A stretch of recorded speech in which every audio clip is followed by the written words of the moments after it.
ಎಲ್ಲವುಗಳು ಮೂಕಜ್ಜಿಯ ಬಾಯಿಂದ ಹೇಳುವಂತಹ ಮಾತುಗಳು. ಈ ಅಜ್ಜಿ ಸಾಮಾನ್ಯರಂತೆ ದೇವಸ್ಥಾನಕ್ಕೆ ಹೋಗೋದಾಗಿರ್ಲಿ ಅಥವಾ ಜಪ ಮಾಡೋದಿರ್ಲಿ ಇದ್ ಯಾವ್ದನ್ನು ಮಾಡ್ತಾ ಇರೋದಿಲ್ಲ. ಸೊ ಹಾಗಾಗಿ ಮೊಮ್ಮಗ ಸುಬ್ರಾಯನಿಗೆ ಯಾವಾಗ್ಲೂ ಒಂದು ಡೌಟು, ಈ ಅಜ್ಜಿಗೆ ದೇವರ ಮೇಲೆ ನಂಬಿಕೆ ಇದೆಯಾ ಇಲ್ವಾ ಅಂತ. ಸರಿ ಕೇಳೋಣ ಅಂತ ಹೋಗ್ತಾನೆ. ಕೇಳಕ್ಕಿಂತ ಮುಂಚೆನೇನೆ ಅಜ್ಜಿ, ಓ ನೀನ್ ನನಗೆ, ಅವ್ರಿಗೆ ಗೊತ್ತಾಗೋಗ್ಬಿಡುತ್ತೆ ಮನ್ಸಲ್ಲಿ ಏನಿದೆ ಅಂತ. ಓ ನೀನ್ ನನ್ಗೆ ದೇವ್ರ ಬಗ್ಗೆ ನಂಬಿಕೆ ಇದೆಯೋ ಇಲ್ವೋ ಅಂತ ತಿಳ್ಕೊಳಕ್ ಬಂದ್ಯಾ ಅಂತ ಕೇಳ್ತಾರೆ. ಕೇಳ್ಬಿಟ್ಟು ಏನ್ ಹೇಳ್ತಾರೆ ಅಂತ ನೋಡೋಣ. ದೇವರು ಎಂಬುದು ನಾವು ನಂಬಿದರೆ ಉಂಟು, ನಂಬಿದ್ದಾರೆ ಜನ, ಈ ಮರವನ್ನು ನೆಟ್ಟವರು ನಂಬಿದವರೇ ಅಂತ ಹೇಳಿ ಅವರ ಒಂದು ಅಶ್ವತ್ಥ ಕಟ್ಟೆ ಇರತ್ತೆ ಅವ್ರ ಮನೆ ಹತ್ರ. ಅದನ್ನ ತಮ್ಗೆ ಟೈಮ್ ಆದಾಗೆಲ್ಲ ಅದಕ್ಕೆ ಸುತ್ತಕ್ಕೆ ಅಂತ ಹೋಗ್ತಾ ಇರ್ತಾರೆ.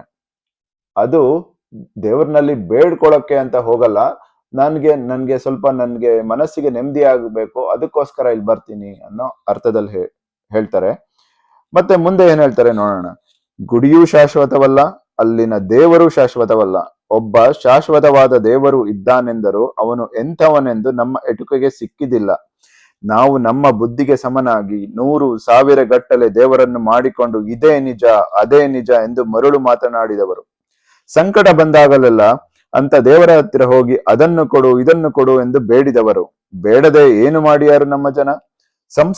ಸಂಸಾರದಲ್ಲಿ ಸೋತು ಕಂಗಾಲಾಗುವಾಗ ಯಾರಿಗಾದರೂ ಕಣ್ಣೀರಿಟ್ಟು ಮೊರೆ ಹೋಗಬೇಕಲ್ಲವೇ? ಬದುಕಿಗೆ ಏನಾದರೂ ಒಂದು ಸಮಾಧಾನ ಬೇಕಲ್ಲವೇ? ಸಮಾಧಾನ ಬಂದರೆ ಆಗ ಅವನು ಕೊಟ್ಟ ಎನ್ನುವುದು. ಅಂದ್ರೇನು? ನಮ್ಮ ಭಕ್ತಿ ಅಂತದು, ಒಲಿದು ಬಿಟ್ಟ ಪರಮಾತ್ಮ ಅಂದ ಹಾಗೆಯೇ ಅದು. ಸಮಾಧಾನ ಸಿಗದೆ ಹೋದರೆ ಇದ್ದೇ ಇದೆ ಇನ್ನೊಂದು ತೆರನಾದ ಸಮಾಧಾನ ಅಂತ ಹೇಳ್ತಾರೆ. ಅಂದ್ರೆ ದೇವರನ್ನ ನಾವೇ ಸೃಷ್ಟಿ ಮಾಡಿದೀವಿ, ಅವನ್ಗೆ ಸೃಷ್ಟಿ ಮಾಡಿ ನಮ್ಗೆ ಅದ್ ಕೊಡು ಇದ್ ಕೊಡು ಅಂತ ಕೇಳ್ಕೊತೀವಿ. ಕೇಳಿ ಅವನ್ ಕೊಟ್ರೆ ಓ ದೇವ್ರೇ ಕೊಟ್ನಪ್ಪ ಅಂತ ಅನ್ಕೊಂತೀವಿ, ಇಲ್ಲ ಅಂತ ಹೇಳಿದ್ರೆ ಬೇರೆ ಏನೋ ಸಮಾಧಾನ ಮಾಡ್ಕೋತೀವಿ ಅನ್ನೋ ಅರ್ಥದಲ್ಲಿ ಇಲ್ಲಿ ಅಜ್ಜಿ ಹೇಳ್ತಾರೆ. ಮತ್ತೊಂದ್ಸರಿ ಸುಬ್ರಾಯ ಅಜ್ಜಿನ್ ಕೇಳ್ತಾನೆ, ಅಜ್ಜಿ ಈ ದೇವ್ರು ಮತ್ತೆ ಈ ಅವತಾರಗಳು ಇದೆಲ್ಲ ಸುಳ್ಳ ಅಜ್ಜಿ ಅಂತ ಕೇಳ್ತಾನೆ. ಅದಕ್ಕೆ ಅವ್ರು ಏನ್ ಹೇಳ್ತಾರೆ ಅಂದ್ರೆ, ಇದೆಲ್ಲ ಆದದ್ದು ಅವನನ್ನು ಕಾಣುವ ನಾವು 1000 ಮಂದಿ 1000 ಬುದ್ಧಿಯವರಾದುದರಿಂದ. ಅವನು ಒಬ್ಬನೇ, 1000 ಆದದ್ದು ನಮ್ಮಿಂದ. 1000 ಜನಗಳ ಕಣ್ಣು ಕಂಡ ಮಾತ್ರಕ್ಕೇನೆ ಒಂದು ಆಕಾಶ 1000 ಆಕಾಶ ಆಗುತ್ತದೆಯೇ? ಇಷ್ಟೇ ಹುಚ್ಚು ಇದು ಅಂತ ಹೇಳ್ತಾರೆ. ಅಂದ್ರೆ ಒಬ್ಬ ದೇವರು, ಅದನ್ನ 1000 ಮಾಡಿರೋದು ನಾವು ಮನುಷ್ಯರು ಅಂತ ಅಜ್ಜಿಯ ವಾದ. ಮತ್ತೆ ಸುಬ್ರಾಯನನ್ನ ಎಲ್ಲರೂ ಒಂದ್ ಪ್ರಶ್ನೆ ಕೇಳ್ತಾರೆ.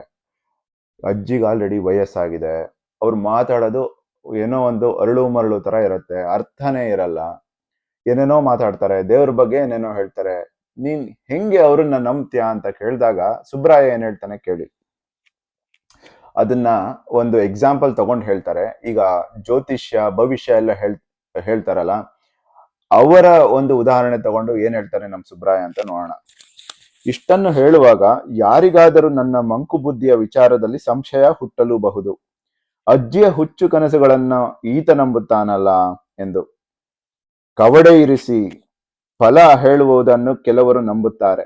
ಜಾತಕ ತೋರಿಸಿ ಹೇಳುವ ಗ್ರಹ ಫಲಗಳನ್ನೆಲ್ಲ ಹಲವರು ನಂಬುತ್ತಾರೆ.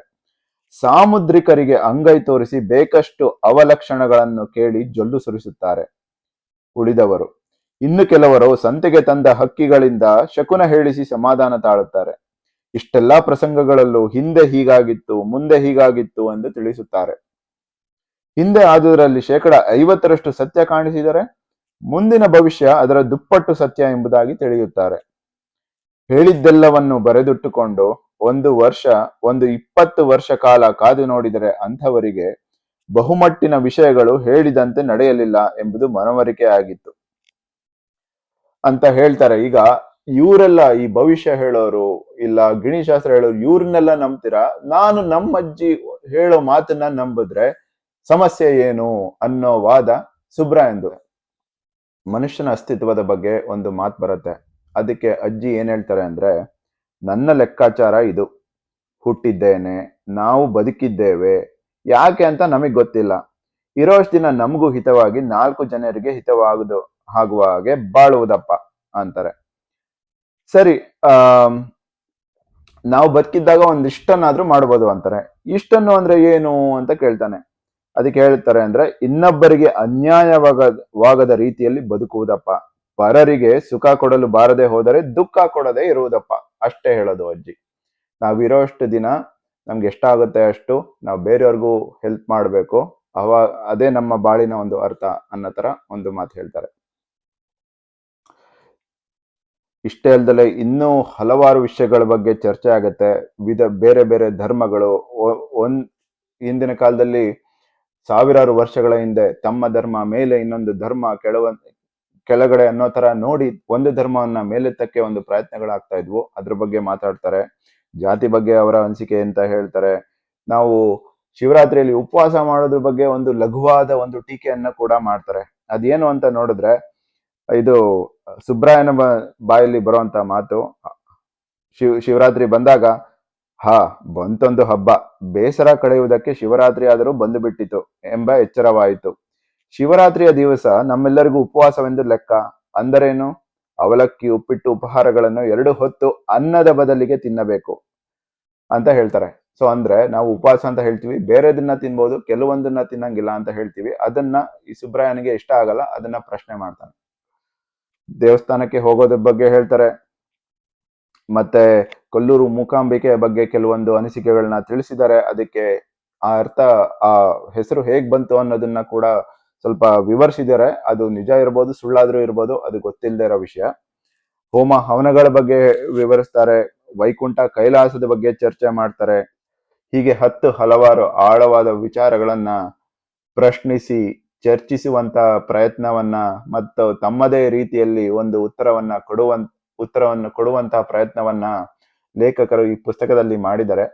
ನನಗೆ ಇದು ಈ ತರ ಪ್ರಶ್ನೆ ಮಾಡೋದು, ಅದಕ್ಕೆ ಒಂದು ಅರ್ಥ ತಿಳ್ಕೊಳ್ಳೋದು ಅನ್ನೋದು ಆಸಕ್ತಿಯ ವಿಷಯವಾದ್ರಿಂದ ಈ ಪುಸ್ತಕ ನನಗೆ ತುಂಬಾ ಇಷ್ಟ ಆಯಿತು. ನನ್ನ ಪ್ರಕಾರ ಲೇಖಕರು ಈ ಪುಸ್ತಕದ ಮೂಲಕ ಏನು ಮೆಸೇಜ್ ಕೊಡ್ಬೇಕು ಅಂತ ಇದ್ದಾರೆ ಅಂದ್ರೆ, ಪ್ರಶ್ನೆ ಕೇಳೋದು ಮನುಷ್ಯನಿಗೆ ಹೊಸದೇನಲ್ಲ. ಸಾವಿರಾರು ವರ್ಷಗಳಿಂದ ಮನುಷ್ಯ ತನ್ನ ಸುತ್ತಮುತ್ತಲಿನ ವಿಸ್ಮಯಗಳನ್ನ ನೋಡಿ ಪ್ರಶ್ನೆ ಕೇಳ್ತಾ ಬಂದಿದ್ದಾನೆ. ಅದೇ ಪ್ರಶ್ನೆಗಳಿಗೆ ಅವನಿದೇ ಆದ ಉತ್ತರವನ್ನ ಕಂಡ್ಕೊಳ್ತಾ ಬಂದಿದ್ದಾನೆ.